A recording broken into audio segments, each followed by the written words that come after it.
Edición de Radio Rebelión en este 15 de octubre del 2023. Y bueno, estamos hoy haremos un programa un poco especial, hablaremos de los 20 años de la guerra del gas, ¿no? Del Octubre Rojo del 2003, de, bueno, todo lo que fue ese proceso insurreccional, esa revolución que hubo en 2003 que echó abajo a Gonzalo Sánchez de Lozada. Y son 20 años, y bueno, es importante, 20 años. Bueno, el día que escapó Gonzalo Sánchez de Lozada fue el 17 de octubre, ¿no? Entonces, bueno, vamos a recordar un poco eso y en el marco del contexto actual, ¿no? De, bueno, a dónde se llegó, qué pasó con todo lo que se planteó hace 20 años, ¿no? Luego hablaremos sobre la situación de Gaza. El día de hoy hubo una movilización importante en la ciudad de La Paz, convocada por la comunidad boliviana-palestina o palestina-boliviana. Y bueno, actualmente se está viendo un cerco criminal por parte de Israel en Gaza y estaremos comentando esta situación y expresando nuestra plena solidaridad con el pueblo palestino. Y después hablaremos sobre la situación de Argentina. La próxima semana son elecciones generales y bueno, hablaremos sobre la presencia del Frente Izquierda y los Trabajadores como alternativa revolucionaria, como alternativa de los trabajadores en esas elecciones, en el marco de, bueno, de todos los distintos candidatos del sistema que se están presentando en esas elecciones.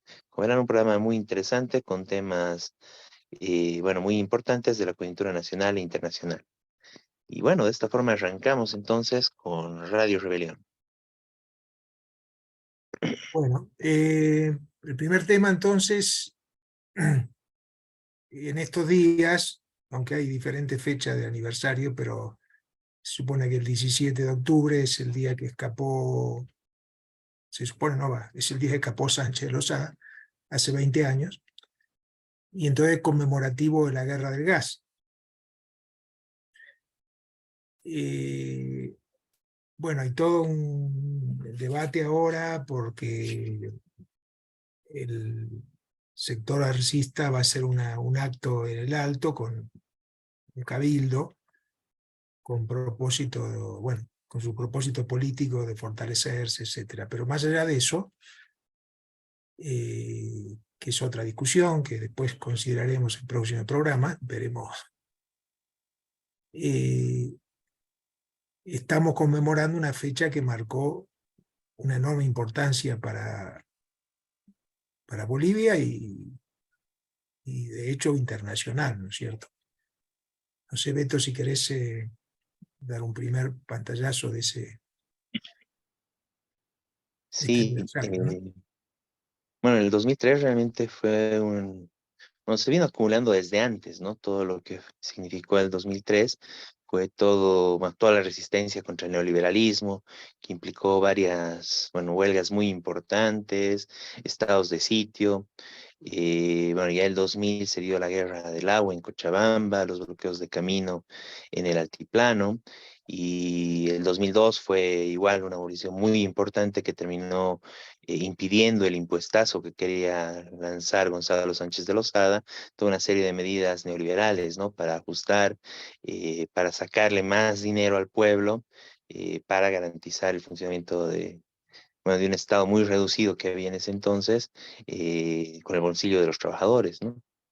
Y bueno, se derrotó, hubo el motín policial, el enfrentamiento entre policías y militares en 2002, y finalmente, perdón, el mismo 2003, en febrero, disculpen, el mismo 2003, y finalmente en octubre del 2003, bueno, bueno, comenzó con una movilización campesina, justamente una huelga de hambre, producto de, bueno, de una serie de abusos y atropellos que hubo.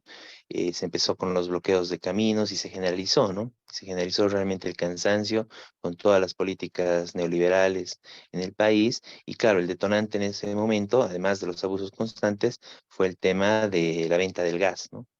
Que se quería exportar el gas a través de puertos chilenos, además, que eso, bueno, chocaba con todo el abuso, bueno, toda la situación, ¿no? Bueno, la pérdida del mar, etcétera. Y además se iba a exportar directamente por a través de esos puertos hacia Estados Unidos, ¿no? Entonces eso chocó justamente con la memoria y además con ese impulso antiimperialista del pueblo boliviano. que sumado a todos los abusos, bueno, se prometieron muchas cosas, ¿no? Después hablaremos un poco en Argentina, ¿no? Pero todas esas promesas neoliberales de progreso, de que van a venir empresas extranjeras y con eso todo va a estar mejor, etcétera. Pues bueno, llegaron las empresas extranjeras, se vendió prácticamente el país, se destruyeron los ferrocarriles, se destruyeron un montón de empresas, la relocalización de los mineros, bueno, todo el cansancio de eso se concentró en un estallido social muy importante en el 2003, una organización muy fuerte, la Central Obrera Boliviana, que prácticamente estaba destruida antes de ese año, bueno, producto de las luchas de febrero del 2003, llegó a un congreso a mediados de ese año, donde se planteó, bueno, una nueva dirección. Bueno, se lo eligió en ese momento a Jaime Solares como ejecutivo de la Central Obrera Boliviana, y prácticamente era una central obrera boliviana que estaba queriendo responder a la situación política tan importante del país y como tal, o sea, independientemente de las direcciones, la gente acudió, se concentró alrededor de la central obrera boliviana para ver qué salida darle, ¿no? Cómo se organizaba, cómo se solucionaba, cómo se avanzaba en esa lucha. Y bueno, fue muy importante el rol de la Central Obrera Boliviana. En el Alto estuvo muy fuerte, bueno, y con una mística en ese entonces muy importante, la FEJUVE, también estuvo la COR del Alto, ¿no? En el caso de la FEJUVE era muy importante por los mandatos rotativos entre los distintos distritos, una democracia directa muy importante y realmente un control muy, muy fuerte de la organización de toda la ciudad del Alto, ¿no? Prácticamente era una comuna alrededor de su FEJUVE que realmente podía controlar, decidir, organizar todo lo que sucedía en la ciudad del Alto, ¿no? Y bueno, en ese marco se llega a un bloqueo general y la llegada de trabajadores de todo el país a la sede de gobierno, a La Paz, para movilizarse y bueno, terminar por echar abajo al gobierno de González Sánchez de Lozada, ¿no? Con una huelga general indefinida, con los trabajadores en pie de lucha, organizados de su Central Obrera Boliviana, la participación masiva de todos los hermanos campesinos, los distintos sectores, maestros, fabriles, gremiales. O sea, realmente fue todo un proceso muy fuerte, estudiantes, bueno, un proceso muy, muy fuerte, muy profundo en general. Y bueno, alrededor de eso y justamente con esa lucha que se centró en el tema de los hidrocarburos en ese momento, pero que realmente planteó prácticamente cambiarlo todo, ¿no? Transformar entero al país, ¿no? Centralmente partiendo por ese elemento, ¿no? Basta del saqueo de nuestros recursos nacionales, basta ese extractivismo, y la principal consigna en general del 2003 fue la nacionalización, ¿no? La nacionalización sin indemnización de nuestros recursos naturales, de los hidrocarburos en ese momento, pero en general de la minería y de todo, ¿no? Y la otra consigna que salió con mucha fuerza fue el tema de la revolución agraria, ¿no? Que la tierra sea de quien la trabaja, se dijo nuevamente en ese entonces, y bueno, que implicaba justamente una pelea con la oligarquía del Oriente. En ese momento, igual, la oligarquía estaba queriendo salir a defender a Goni, pero totalmente desorganizada, ¿no? En Santa Cruz. Y bueno, hubo una represión también brutal, ¿no? Porque era el gobierno, bueno, el gobierno de Gonzalo Sánchez de Lozada, que no quería ceder, que en general quería mantener todo en orden y masacró terriblemente al pueblo, ¿no? Matando gente tanto en el campo, en el bloqueo de caminos, como también en la ciudad del Alto, ¿no? Disparando balas directamente a la población, tratando de hacer pasar camiones cisternas de gasolina, masacrando a la población. Bueno, fue algo muy terrible, los medios de comunicación totalmente cómplices. En los momentos más duros de la lucha estaban pasando documentales o cerraron directamente sus transmisiones para no mostrar lo que estaba haciendo el pueblo y cómo el pueblo se estaba organizando y estaba echando abajo un gobierno neoliberal, un gobierno, bueno, obviamente corrupto, pero además un gobierno vendepatria, ¿no? Fue un proceso revolucionario y realmente, bueno, algunas lecciones después de recordar un poco cómo, en líneas generales, lo que fue el 2003, bueno, recordar cómo se reunieron todos los distintos sectores en la Central Obrera Boliviana, fueron desde desocupados, bueno, todos, ¿no? El empleado de la Central Obrera Boliviana buscando solución, buscando decidir ahí los rumbos del país, ¿no? Y bueno, justamente en ese marco estaba el tema ese, ¿no? cayó Gonzalo Sánchez de Lozada, ya no gobernaba todavía los últimos días, que ya estaba, que todavía antes de que renuncie, nadie le hacía caso, no tenía ninguna posibilidad de hacer nada en el país, y bueno, solamente le quedaba renunciar, ¿no? Pero al calor de esa situación se empezó a discutir y se planteó, ¿no? El tema de que quién gobierna en el país, ¿no? ¿Cuál es el verdadero poder en el país? Y bueno, ahí era muy importante plantear con toda la fuerza que la COP era la que se puso a centralizar en ese momento las luchas, ¿no? Junto con la FECUBE del Alto, con la COR, la Coordinadora del Agua de Cochabamba, pero al final todos mandaron sus representantes a ese gran ampliado de la Central Obrera Boliviana. Lo que faltó en ese momento era esa disposición, esa política de tomemos el poder, ¿no? Que nosotros nos autogobernemos, los trabajadores que tenían el control del poder en las calles, que lo garanticen y que lo ejecuten y que hagan, tomen el poder a partir de sus mismas organizaciones, y realmente estaba planteado, esa fue la situación, ¿no? Se habló que faltaba armas, se habló de que faltaba el partido, en realidad, digamos, la ausencia del partido básicamente fue eso, ¿no? La ausencia de una elección que diga, acá es el momento de que gobiernen los trabajadores, acá es el momento de que se tome el poder desde las organizaciones en lucha, ¿no? Bueno, al calor de eso después quedó la idea de hacer el Partido de los Trabajadores, que se concretó más adelante, pero realmente fue un proceso muy, muy profundo. Continuó el 2005 echándolo abajo a Carlos Mesa, evitando la sucesión constitucional con otro par de delincuentes como Armando Bacadíes y Cosío, ¿no? Del Parlamento, pero bueno, ahí realmente se planteó un cambio general del país, y bueno, de toda esa situación lo que hizo el MAS, bueno, fue aprovecharse, desviar y ir conteniendo todo ese proceso para que no se transforme todo y simplemente dar algunas cuantas migajas, ¿no? Y es la situación en la que estamos hoy en día. Pero incluso gracias al 2003, en lugar del saqueo total del país, por lo menos se logró de que algunas migajas más se queden en el país, ¿no? Gracias a la lucha del 2003 se puede hablar de que, bueno, hay un teleférico, se hizo algo de inversión en el país, los bonos, etcétera, ¿no? Que obviamente no son suficientes, porque en realidad el 2003 se planteó todo, ¿no?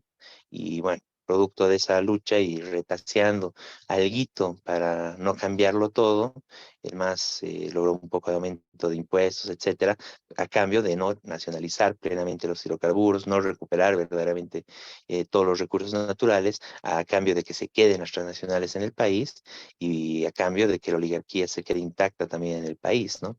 Esa es la situación de que realmente a 20 años del 2003 la situación no ha cambiado completamente, más bien hay una reproducción de todo lo que había antes, se han acautado los hidrocarburos, las transnacionales han seguido saqueando durante todos estos 20 años esos hidrocarburos, dejando un poco más de impuestos, sí, pero en esencia se lo han agotado, se han acabado los hidrocarburos bolivianos, sigue el saqueo y sigue la política extractivista, se sigue ahora planteando entregarlo, el litio y bueno, toda la extracción del oro que estamos viendo hoy en día a las transnacionales, ya sea vía cooperativas o ya sea directamente con acuerdos con grandes transnacionales. Y ese es el problema, ¿no? Que realmente después de todos estos 20 años se ha tratado de esa vía reformista, le llamaron Revolución Democrática Cultural, capitalismo andino amazónico y una serie de nombres que le pusieron, porque en últimas era simplemente algunas reformas al mismo sistema capitalista, al mismo sistema extractivista, incluso al mismo sistema neoliberal, que no lograron transformar la vida del país, no lograron solucionar los problemas de los trabajadores, y por eso, 20 años después del 2003, sigue plenamente vigente esa lucha por la recuperación de nuestros hidrocarburos, por la vía insurreccional para la toma del poder por parte de los trabajadores, por una solución de fondo, establecer un gobierno de los trabajadores que expropie a las transnacionales, las expulse, nacionalice verdaderamente sin indemnizar nuestros recursos naturales, haga una reforma o una revolución agraria para echar a la oligarquía terrateniente y que sean los campesinos quienes se encarguen de las mejores tierras del país. Bueno, eso sigue plenamente vigente y esas son las banderas de octubre del 2003 que tenemos que tener en pie, que tenemos que tener hoy en día, 20 años después de este importante hecho, plena vigencia, y el llamamiento, ¿no? De la necesidad de construir una organización, construir el Partido de los Trabajadores para que de esa forma haya una dirección política que en una situación revolucionaria de este tipo pueda encaminar la lucha hacia la toma del poder por parte de los trabajadores. Y bueno, ese es mi aporte, digamos, recordando un poco lo del 2003 y un poco del balance de lo que fue hasta nuestros días, ¿no? Jorge, Eliseo, sería bueno que ustedes que participaron y fueron también protagonistas de alguna manera en ese momento, den su visión, ¿no es cierto? A ver, la palabra. Dale. Un problema para nosotros, para los bolivianos, ahora que no se cuenta con recursos en el Banco Central, ni oro, ni dólares, nos viene a la memoria que cuando escapó Gonzalo Sánchez de Lozada, se llevó dinero. Se han visto bolsas, ¿no? Con dinero que se habría llevado. Y hay la sospecha de que para que salgan estos dineros, estos fondos, tienen que tener pues la autorización de quienes dirigen el Banco Central. Y entonces, el papeleo que habría hecho el actual presidente, Luis Arce Catacora, él trabajaba en el banco. Cuando subió el vicepresidente de esa vez, Carlos, ¿cómo se llama? Carlos Mesa, habrían quemado esos papeles donde se probaba el monto de dinero, etcétera, que salió con Gonzalo Sánchez de Lozada, y creo Y los gastos reservados, muy cierto. que York, no me acuerdo ahorita el apellido de con quién más se fue, ¿no? Ha oído el... Kukoc, Kukoc. Es. Entonces, además estaba Berzaín, los que han huido, ¿no? Se han llevado dinero y no existen las pruebas porque lo habría quemado Carlos Mesa. Pero también, cuando ha escapado Evo Morales, también se ha visto que han llevado, ¿no? Esos camiones de Brinks, han llevado al aeropuerto, se ha visto que han pasado por Paraguay, ahí habrían subido dinero, y tampoco se tiene pruebas, ¿no? Es decir, nunca se rinden cuentas de los fondos que tiene el Estado. Y esto deberíamos exigir, ¿no? Debería haber una rendición de cuentas del banco clara, pública, y decir qué se ha hecho con los dineros, si es cierto o no es cierto que se han sacado fondos a la huida de los presidentes. Entonces, esto es un malestar que también la Central Obrera Boliviana debiera exigir, aclarar, pero bueno, como la Central Obrera Boliviana está al servicio de los gobiernos de turno, hay que decirlo así, es imposible exigirle esto. Pero creo que los trabajadores sí tendríamos que seguir exigiendo a que nos digan dónde están los fondos que son del pueblo de Bolivia, ¿no? Con valentía, porque no estamos pidiendo algo que no es nuestro. Los dineros del fondo, los fondos que están en el Banco Central, son dineros de todo el pueblo y no pueden despilfarrarse de esa manera, ¿no? Y como ahora hay este sistema de que cualquiera puede grabar porque tiene un celular, tenemos una herramienta bien grande para poder filmar estas cosas y después pedir aclaraciones. Nunca se ha aclarado a dónde han salido esos fondos, quiénes son, y ese es un malestar que queda también, ¿no? En un día como hoy de la huida de Gonzalo Sánchez de Lozada. Por otra parte, también parece ser que se ha ganado el juicio, ¿no? En Estados Unidos contra Gonzalo Sánchez de Lozada, y bueno, pero hasta ahora no se los retorna al país, no se le enjuicia por los muertos, más de 80 muertos, los heridos, etcétera, ¿no? Y creo que esto también debería ser una exigencia, que se cumplan pues las leyes, ¿no? No con huir a sus paraísos, se tienen que sentir libres de culpa. Tienen que venir a rendir cuentas al pueblo de Bolivia por esta situación de asesinato, ¿no? Eso quería aportar. Eliseo, ¿querés intervenir? Sería bueno.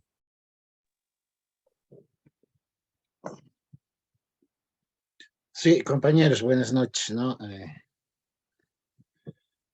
Es algunas veces bueno recordar lo que pasó aquel año, ¿no?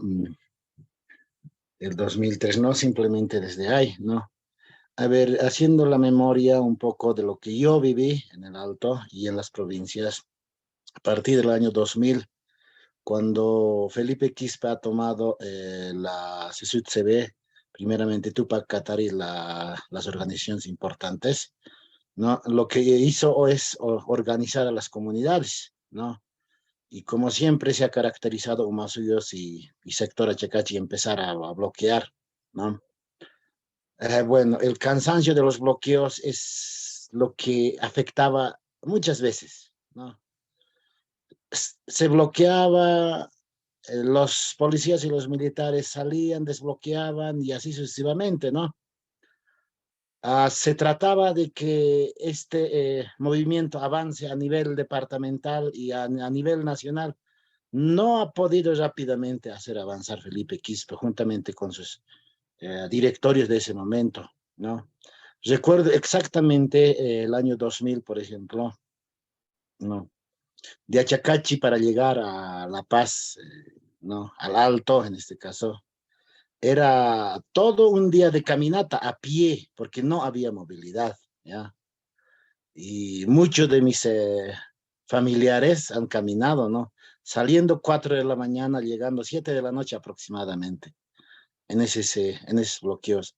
Mucha gente se ha quedado parado, bloqueado en Sorata, ya en Copacabana, y recordamos exactamente, ¿no? Que en ese momento a los turistas de Sorata quería sacar en helicóptero el gobierno, pero no ha podido. ¿Por qué? Porque hay que recordar bien de que una vez que se ha cortado el camino en el pueblo de Sorata, ha empezado a agotarse lo que son productos de primera necesidad, alimentación, todo aquello, ¿no?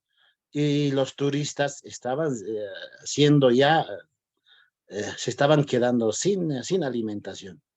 Por eso es que los militares han intervenido y donde era fuerte bloqueo el sector Aizata, antes de que empezara a matar a la gente, ¿no?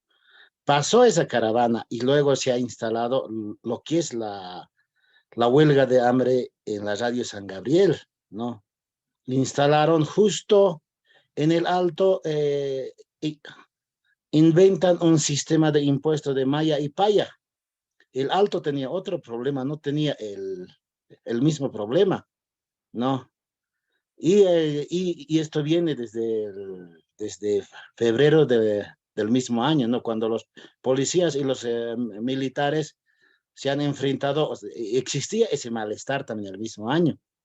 Y el Alto quería bloquear contra el alcalde, no contra el gobierno, pero con el refuerzo de los campesinos que en ese momento estaban en la radio San Gabriel, instalado en su huelga de hambre y Alto también declarándose en un bloqueo general indefinido.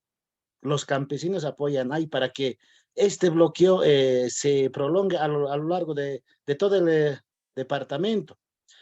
¿Qué ha decidido y dónde este bloqueo prospera? ¿No? Hay que ser bien claro desde lo que yo vi, otra persona puede tener otro análisis.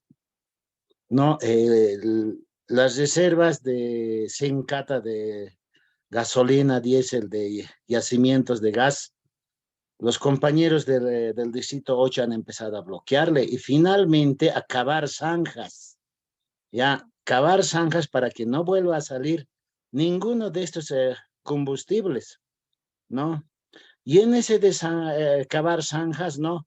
Los militares los primeros días han tratado de sacar, inclusive tractores han metido para que puedan arreglar las zanjas, pero la gente ha empezado a hacer caer las pasarelas de todo el sector, ¿no? Y no han podido sacar más, ¿no?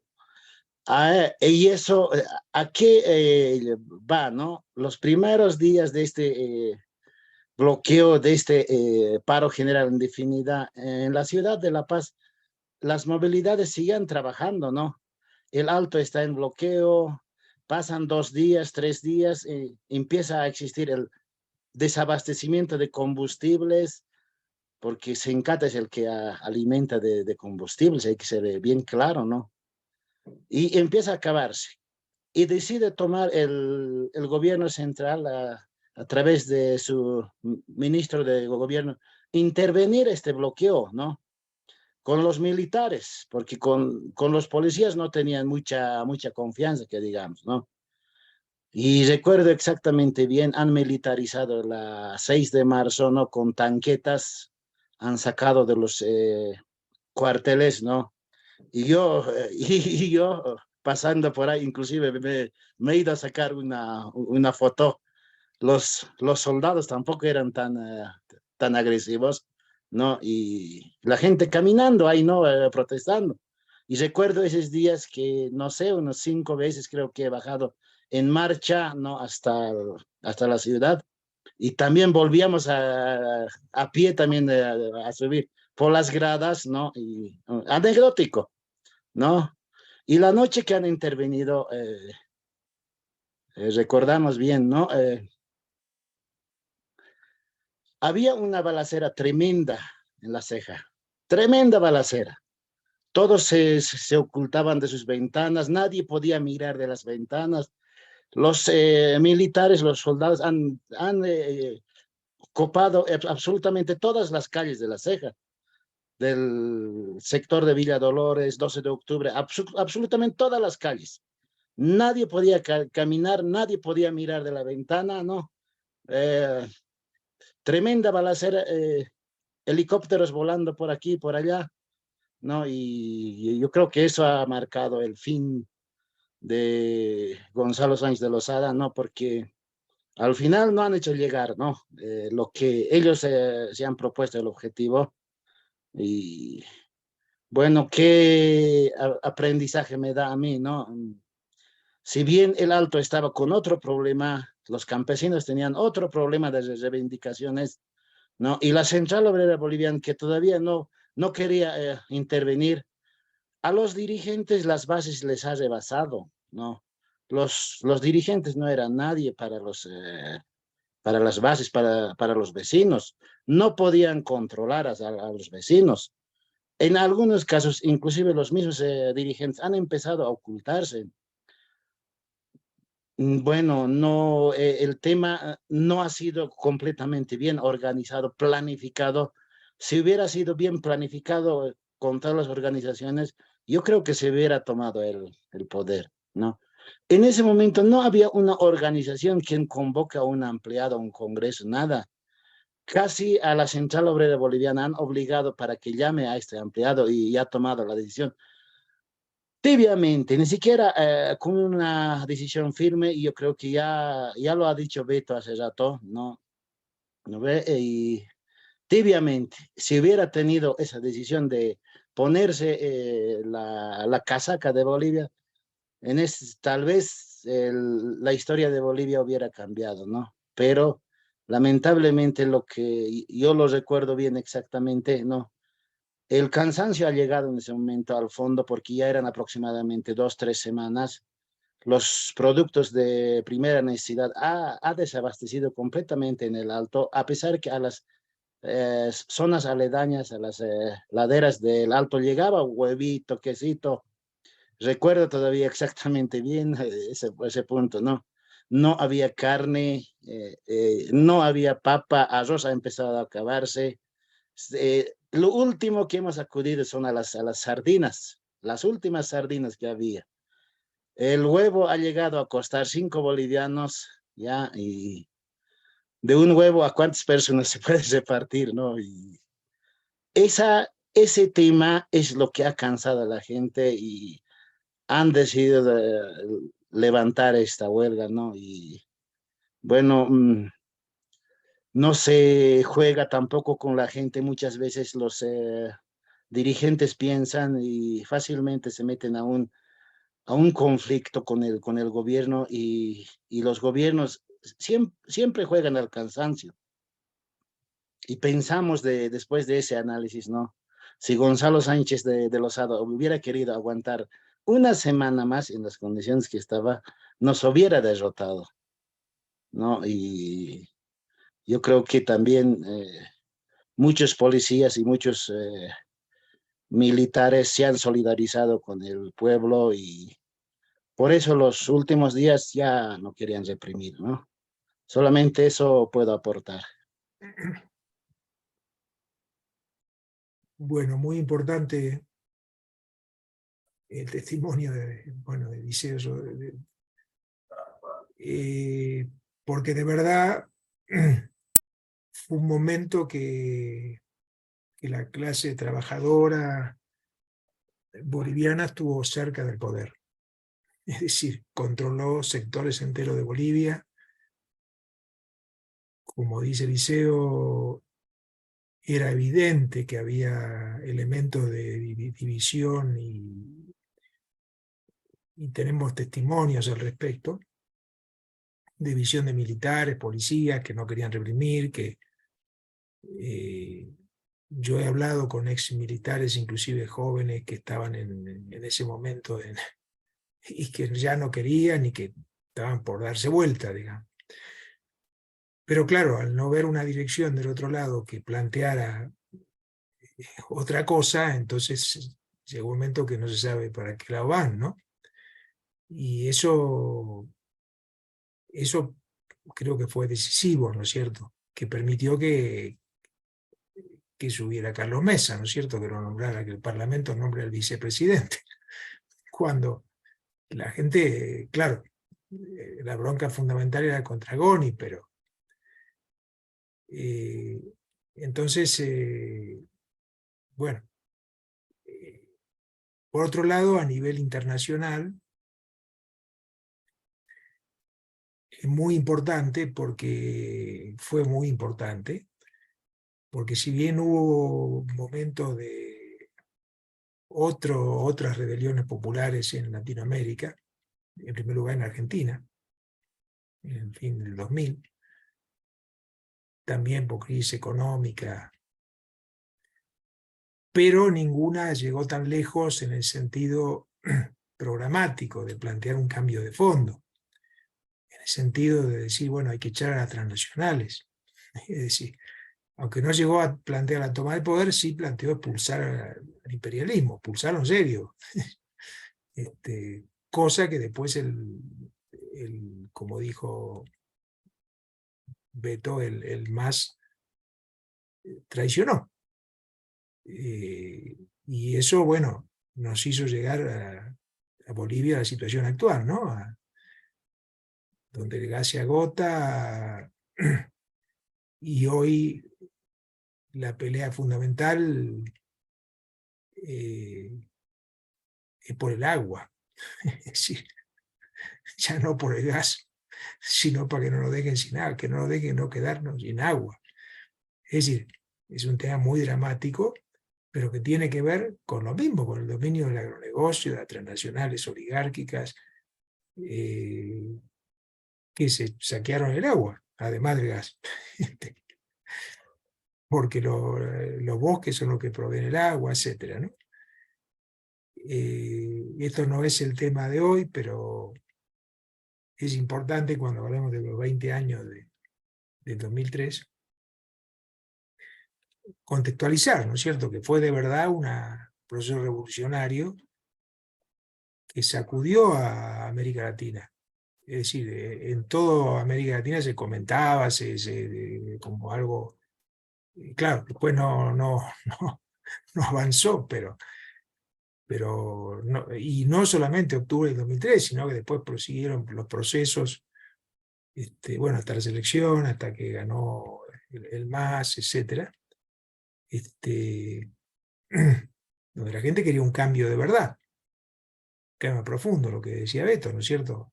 Centrado en expulsión de las transnacionales, verdadera nacionalización y la tierra para quien la trabaja.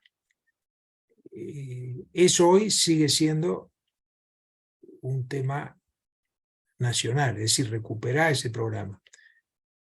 Para eso se funda el PT en el 2013, para recuperar ese programa de la lucha por el poder de los trabajadores y por una revolución social de verdad, ¿no es cierto?, que transforme, que expulse a las transnacionales, que expulse a las oligarquías, una verdadera reforma agraria. Para eso se funda, y por eso hay una continuidad en ese sentido.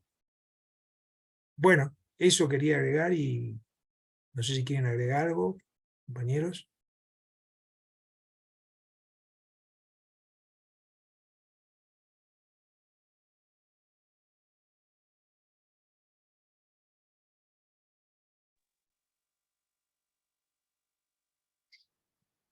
Bueno, creo que así en general, a partir de las distintas perspectivas, bueno, se reconstruye un poco lo que fue el momento y además se están planteando las tareas generales, ¿no? Que quedaron inconclusas, ¿no?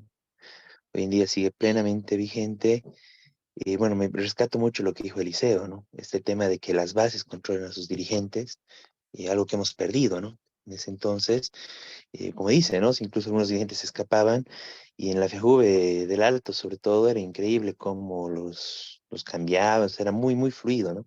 Los ampliados que se hacían, realmente era pues un ejemplo de democracia impresionante, ¿no? De cómo una organización democrática del pueblo trabajador, ¿no? Y es necesario recuperar ese tipo de espacios, ¿no? Ese tema de que, bueno, como dice, ¿no? O sea, timoratos todavía los dirigentes, etcétera, pero en la Central Obrera Boliviana las bases se impusieron, ¿no? Rebasando a los dirigentes. Hoy en día tenemos prácticamente una dictadura de Huarachi dentro de la Central Obrera Boliviana, donde no nadie puede decir nada en contra, y la Central Obrera Boliviana prácticamente está destruida, ¿no? No aparece, no dice nada de las necesidades del pueblo trabajador y solo aparece para defender a su candidato de turno, ¿no? O al gobierno de turno en gran medida. Entonces es necesidad de recuperar nuestras organizaciones y al calor de esas organizaciones poderosas recién se puede plantear las principales tareas, ¿no? El principal rol del MAS a favor de la oligarquía y el imperialismo fue justamente ese, ¿no? Destruir nuestras organizaciones, eso fue lo que hizo Evo Morales, que continúa haciendo este gobierno, ¿no? Someterlas, dividirlas, corromperlas, cooptarlas para el Estado, y por eso es que le tiene mucho cariño y mucho aprecio las transnacionales, el imperialismo y la oligarquía al MAS, ¿no? Por eso pactan y por eso lo mantienen ahí en el gobierno, ¿no? Porque destruyó estas organizaciones y es nuestro deber ahora reconstruirlas en la perspectiva de continuar lo que fue y lo que quedó inconcluso el 2003, la plena expulsión de las transnacionales, la recuperación de nuestros hidrocarburos, la revolución agraria para quitarle la tierra a la oligarquía terrateniente y que sean los campesinos del país los que garanticen a través de esa posesión de la tierra, de las mejores tierras del país, la alimentación, de una alimentación saludable, sana, sin transgénicos, sin incendios forestales, realmente pensando en el país y no solo en la exportación y el lucro, como es lo que hace la oligarquía. Bueno, todas esas tareas implican, ¿no? La construcción de fuertes organizaciones de los distintos sindicatos, la recuperación plenamente democráticas y de la misma forma la construcción de un instrumento político, ¿no? El Partido de los Trabajadores para organizarnos igual plenamente democrático, que es, bueno, el esfuerzo en el que estamos metidos, ¿no? Como Partido de los Trabajadores, para realmente tener una alternativa desde los trabajadores para la toma del poder, ¿no? Y para establecer un gobierno del pueblo trabajador.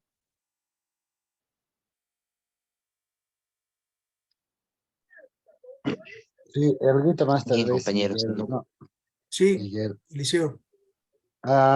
El tema de la elección de los dirigentes en el Alto, así sea la FEJUVE 1 o la FEJUVE 2, sigue manejándose lo que era antes, no ha cambiado nada, ¿no?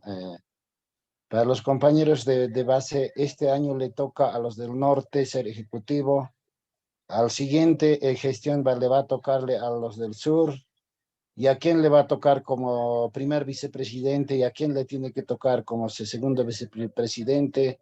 Ahora ellos ya han pasado, les toca a ellos. Esa hermenéutica en el Alto sigue manejándose.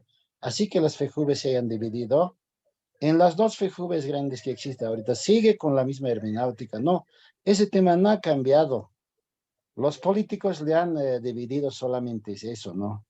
En las zonas también lo mismo, sé que las bases a los dirigentes siguen controlándole. Cuando un dirigente está siendo denunciado por algunos abusos, por algunos tratos internos que tienen, empiezan a desconocerle y le cambian a otro vecino para que sea ahora presidente de la zona. El asunto está ahí, ¿no? O sea que hay algunos que saliendo de ahí dividen a la zona, ¿no? Entonces, eso amalladamente, ¿no? Apoyándose con algún partido político, con alguna autoridad, ¿no? Pero de todas maneras, lo que debo rescatar, ¿no? Tanto en el Alto, en las provincias, ¿no? Sobre todo en las provincias, ¿va? La elección que se hace es por turno y rotación. Ahora le toca a la familia tanto se va a elegir a sus, quiénes van a ser, ¿no? En la misma familia dice, no, tus hijos ya han hecho, ahora le toca a tal familia para que sea secretario general, ¿no? Sigue manejándose el mismo, lo que se ha practicado a lo largo de los años, ¿no? Esa democracia sindical, social existe, ¿no? Lo que pasa es que los dirigentes, muchas veces, si se ha pedido a la FEJUVE del Alto, ahora no, en estas circunstancias, que se haga un congreso de unificación. Se ha intentado, pero lamentablemente, así como hemos visto en el último Congreso Nacional de la CSUTCB, intereses políticos dividen. Ahora la CSUTCB son dos, ¿no? Unos que le van a apoyar, otros que no le van a apoyar. Otros que están con un lado y los otros están con otro lado. Bueno, no sé, yo creo que por eso es que decía en algún momento, ¿no? El MAS tal vez ha dividido a todas las organizaciones sociales de acuerdo a lo que le conviene a él, ¿no? Y ahí ha aplicado lo que se dice, ¿no? Divide y reinarás, ¿no? Eso solamente quería agregar.